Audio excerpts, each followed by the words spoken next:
Morning everyone, कैसे हैं आप सभी। Welcome to my YouTube channel Rafale Educational Hub. Friends, आज है 19 जून 2024। 19 जून की करंट अफेयर से जितने भी इम्पोर्टेंट क्वेश्चन बन सकते थे वो सभी हम आपके लिए इस वीडियो में लेकर आए हैं।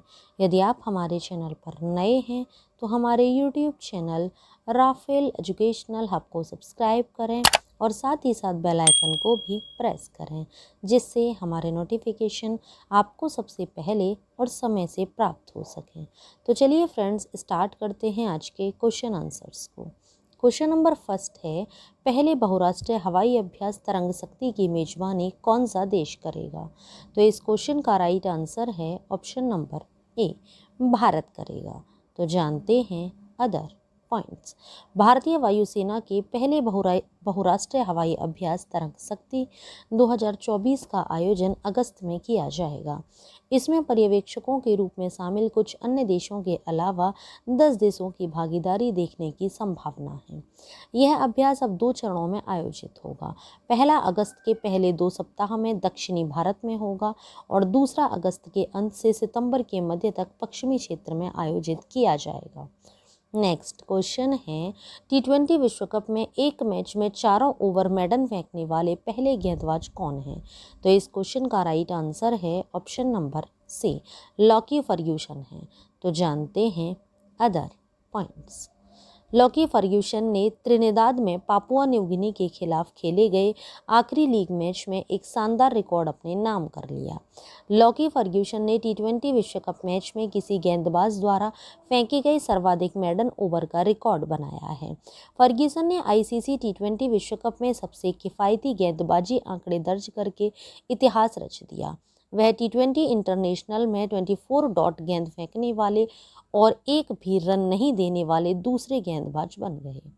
नेक्स्ट क्वेश्चन है, डेविड बीज ने अंतर्राष्ट्रीय क्रिकेट से संन्यास की घोषणा कर दी, वह किस देश से खेलते थे। तो इस क्वेश्चन का राइट आंसर है ऑप्शन नंबर ए, वह नामीबिया से खेलते थे। तो जानते हैं अदर पॉइंट्स।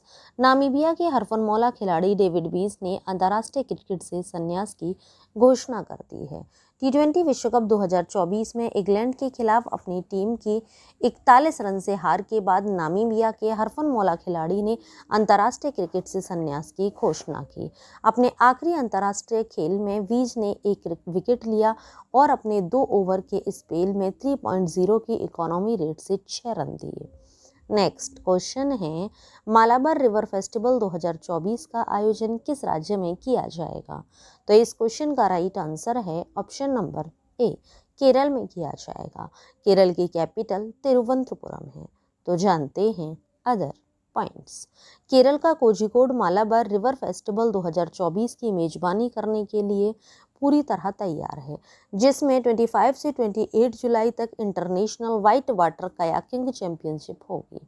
इस रोमांचक कार्यक्रम का उद्देश्य क्षेत्र में सफ़ेद पानी की कयाकिंग को बढ़ावा देना है और यह थुसाहरागिरी, चाली पूजा और इरुवांझीजी पूजा में आयोजित किया जाएगा। हाई ऑक्टेन इवेंट्स और प्री इवेंट्स में भारत के 100 से अधिक राष्ट्रीय स्तर के कैकर और 20 से अधिक देशों के कयाकिंग पेशेवर होंगे। नेक्स्ट क्वेश्चन है, फिच ने फाइनेंशियल ईयर 25 के लिए भारत के वृद्धि अनुमान को 7% से बढ़ाकर कितना कर दिया है। तो इस क्वेश्चन का राइट आंसर है ऑप्शन नंबर बी, 7.2% कर दिया है। तो जानते हैं अदर पॉइंट्स।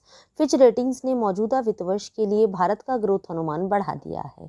रेटिंग एजेंसी ने वित्त वर्ष 2024-25 के लिए भारत के GDP ग्रोथ अनुमान को 7% से बढ़ाकर 7.2% कर दिया है।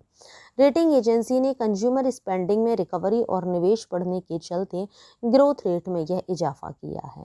वित्त वर्ष 2025-26 और वित्त वर्ष 2026 से 27 के लिए फिच ने क्रमशः 6.5% और 6.2% का ग्रोथ अनुमान दर्ज किया है। नेक्स्ट क्वेश्चन है, संयुक्त राष्ट्र की वार्षिक सतत विकास रिपोर्ट में कौन से 3 देश शीर्ष पर हैं। तो इस क्वेश्चन का राइट आंसर है option number C, Finland, Sweden और डेनमार्क शीर्ष पर हैं। तो जानते हैं इंपॉर्टेंट पॉइंट्स। शीर्ष देश संयुक्त राष्ट्र की वार्षिक सतत विकास रिपोर्ट में फिनलैंड, स्वीडन और डेनमार्क को देशों की सूची में शीर्ष स्थान दिया गया। प्रगति रिपोर्ट में पाया गया कि 17 सतत विकास लक्ष्यों में से कोई भी 2030 तक पूरा नहीं हो पाएगा तथा अधिकांश लक्ष्यों में प्रगति सीमित या विपरीत दिशा में ही दिखाई दे रही है। कमजोरी के क्षेत्र तो भूख से निपटना, टिकाऊ शहरों का निर्माण करना तथा भूमि और जल पर जैव विविधता की रक्षा करना कमजोरी के विशेष क्षेत्रों के रूप में पहचाने गए। नेक्स्ट क्वेश्चन है, फाइनल में कैरोलिना प्लिस्कोवा को हराकर किसने अपना नॉटिंघम ओपन खिताब सफलतापूर्वक बचाया? तो इस क्वेश्चन का राइट आंसर है ऑप्शन नंबर बी, कैटी बोल्टर ने बचाया। तो जानते हैं इंपॉर्टेंट पॉइंट्स। कैटी वोल्टर ने फाइनल में कैरोलिना प्लिस्कोवा को हराकर अपना नॉटिंघम ओपन खिताब सफलतापूर्वक बचा लिया। यह वोल्टर का तीसरा करियर खिताब और इस सत्र का दूसरा खिताब है। फाइनल में वोल्टर की जीत 3 सेटों में 4-6, 6-3, 6-2 के रूप में हुई। वह सैन डिएगो के हार्ड कोर्ट पर वर्ष का अपना पहला मैच पहले ही जीत चुकी थी। नेक्स्ट क्वेश्चन है, हाल ही में समाचारों में रही मियावाकी विधि निम्नलिखित में से किस विकल्प से संबंधित है? तो इस क्वेश्चन का राइट आंसर है ऑप्शन नंबर ए, वन निर्माण से संबंधित है। तो जानते हैं अदर पॉइंट्स। रायपुर में यंग इंडिया ग्रुप ने वायु प्रदूषण से निपटने के लिए जापानी मियावाकी पद्धति का उपयोग करते हुए गांधी उद्यान में 5000 वर्ग फुट में 2500 से अधिक पौधे लगाकर एक लघु वन विकसित किया। वन निर्माण की मियावाकी पद्धति का उपयोग किया जा रहा है जो तापमान को 14 डिग्री तक कम करने तथा आर्द्रता को 40% से अधिक बढ़ाने में सहायता कर सकती है। मियावाकी एक विधि है जिसे जापानी वनस्पति शास्त्र अकीरा मियावाकी ने विकसित किया। ये सिर्फ यहाँ तक है। नेक्स्ट क्वेश्चन है, क्रिस गेल का सबसे तेज T20 शतक का रिकॉर्ड किसने तोड़ा है? तो इस क्वेश्चन का राइट आंसर है ऑप्शन नंबर डी, साहिल चौहान ने तोड़ा है। तो जानते हैं अदर पॉइंट्स। एस्टोनिया की साहिल चौहान ने महज 27 गेंदों में सबसे तेज T20 शतक का क्रिस गेल का रिकॉर्ड तोड़ दिया। उनका शतक साइप्रस के खिलाफ द्विपक्षीय श्रृंखला के एक मैच के दौरान आया था। साहिल ने 41 गेंदों पर 144 रन की पारी खेली जिसमें 6 चौके और 18 छक्के शामिल थे। साहिल का यह प्रयास T20 अंतर्राष्ट्रीय क्रिकेट का सबसे तेज शतक भी है जिसने नामीबिया के जॉन निकोल लोफ्टी ईटन के पिछले रिकॉर्ड को पीछे छोड़ दिया। नेक्स्ट क्वेश्चन है, कलकत्ता उच्च न्यायालय ने सार्वजनिक रोजगार में ट्रांसजेंडर व्यक्तियों के लिए कितने प्रतिशत आरक्षण का निर्देश दिया है? तो इस क्वेश्चन का राइट आंसर है ऑप्शन नंबर ए, 1% आरक्षण का निर्देश दिया है। तो जानते हैं अदर पॉइंट्स। कलकत्ता उच्च न्यायालय ने पश्चिमी बंगाल सरकार को राज्य में सभी सार्वजनिक नौकरियों में ट्रांसजेंडर व्यक्तियों के लिए 1% आरक्षण सुनिश्चित करने का निर्देश दिया। यह निर्देश न्यायमूर्ति राजशेखर मंथा द्वारा दिया गया। इस निर्देश का उद्देश्य ट्रांसजेंडर व्यक्तियों के लिए रोजगार में समान व्यवहार की नीति को लागू करना है। यह निर्णय एक ट्रांसजेंडर व्यक्ति की याचिका के बाद लिया गया जिसने 2014 और 2022 दोनों में शिक्षक पात्रता परीक्षा उत्तीर्ण की लेकिन उसे काउंसलिंग या साक्षात्कार के लिए नहीं बुलाया गया। नेक्स्ट क्वेश्चन है, किस मंत्रालय ने ई फ्लो मॉनिटरिंग सिस्टम लॉन्च किया है? तो इस क्वेश्चन का राइट आंसर है ऑप्शन नंबर बी, जल शक्ति मंत्रालय ने किया है। अब क्या है ये सिस्टम, ये हम जान लेते हैं। केंद्रीय जल शक्ति मंत्रालय ने गंगा नदी की गुणवत्ता पर वास्तविक समय में निगरानी रखने के लिए ई फ्लो इकोलॉजिकल मॉनिटरिंग सिस्टम शुरू किया है जिससे परियोजना नियोजन और नदी प्रबंधन में सहायता मिलेगी। यह सिस्टम 11 परियोजनाओं में इनफ्लो, आउटफ्लो और अनिवार्य ई फ्लो जैसे प्रमुख मापदंडों पर नजर रखता है। साथ ही नमामि गंगे कार्यक्रम के तहत STP के प्रदर्शन की निगरानी भी करता है। केंद्रीय जल शक्ति मंत्री श्री CR पाटिल है। नेक्स्ट क्वेश्चन है, 10वां अंतर्राष्ट्रीय योग दिवस 2024 कहाँ आयोजित किया जाएगा? तो इस क्वेश्चन का राइट आंसर है ऑप्शन नंबर सी, श्रीनगर में आयोजित किया जाएगा। तो जानते हैं अदर पॉइंट्स। इस वर्ष अंतर्राष्ट्रीय योग दिवस की विषय वस्तु स्वयं और समाज के लिए योग है। पिछले 10 वर्षों में अंतर्राष्ट्रीय योग दिवस ने 4 Guinness book of world record बनाए हैं। 2015 में कुल 35,985 भारतीयों ने राजपथ पर योग किया। आयुष मंत्री ने दृष्टिबाधित लोगों को योग सीखने और अभ्यास करने में सहायता करने के लिए ब्रेल लिपि में सामान्य योग प्रोटोकॉल पुस्तक लॉन्च की। नेक्स्ट क्वेश्चन है, हाल ही में किसे Nelson Mandela life time achievement पुरस्कार मिला है? तो इस क्वेश्चन का राइट आंसर है ऑप्शन नंबर ए, विनोद गडात्रा को मिला है। तो जानते हैं इंपॉर्टेंट पॉइंट्स। फिल्म निर्माता विनोद गडात्रा फिल्मों में अपने योगदान के लिए दक्षिण अफ्रीका के प्रतिष्ठित Nelson Mandela life time achievement award से सम्मानित होने वाली पहली भारतीय बन गए हैं।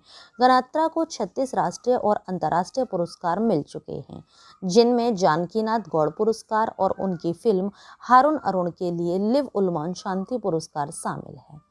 नेक्स्ट क्वेश्चन है, हाल ही में सस्टेनेबल गैस्ट्रोनॉमी डे कब मनाया गया है?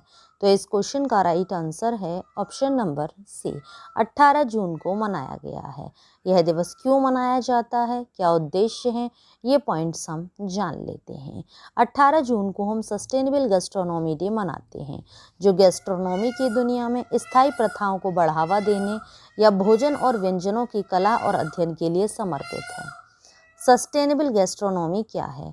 गैस्ट्रोनॉमी किसी विशेष क्षेत्र के स्थानीय भोजन और खाना पकाने की शैलियों को संदर्भित करता है। दूसरी ओर स्थिरता वह प्रथा है जिसमें प्राकृतिक संसाधनों का उपयोग इस प्रकार किया जाता है जिससे पर्यावरण को हानि ना हो और उन्हें खत्म ना किया जाए। नेक्स्ट क्वेश्चन है, और आज की वीडियो का लास्ट क्वेश्चन भी है, उड़ीसा के पूर्व राज्यपाल मुरलीधर चंद्रकांत भंडारी का कितनी वर्ष की आयु में निधन हो गया है? तो इस क्वेश्चन का राइट आंसर है ऑप्शन नंबर बी, 95 वर्ष की आयु में निधन हो गया है।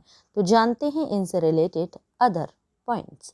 उड़ीसा राज्य के पूर्व राज्यपाल मुरलीधर चंद्रकांत भंडारी के निधन पर शोक व्यक्त करता है, जिनका 15 जून को 95 वर्ष की आयु में निधन हो गया। 10 दिसंबर 1928 को मुंबई में जन्मे भंडारी महाराष्ट्र में कांग्रेस के वरिष्ठ नेता थे।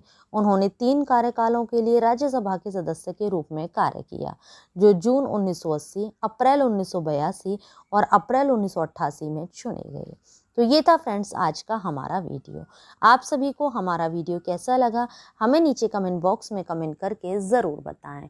यदि आप सभी को हमारा वीडियो अच्छा लगा हो, यूज़फुल लगा हो, तो हमारे वीडियो को लाइक करें और ज़्यादा से ज़्यादा लोगों को शेयर भी करें।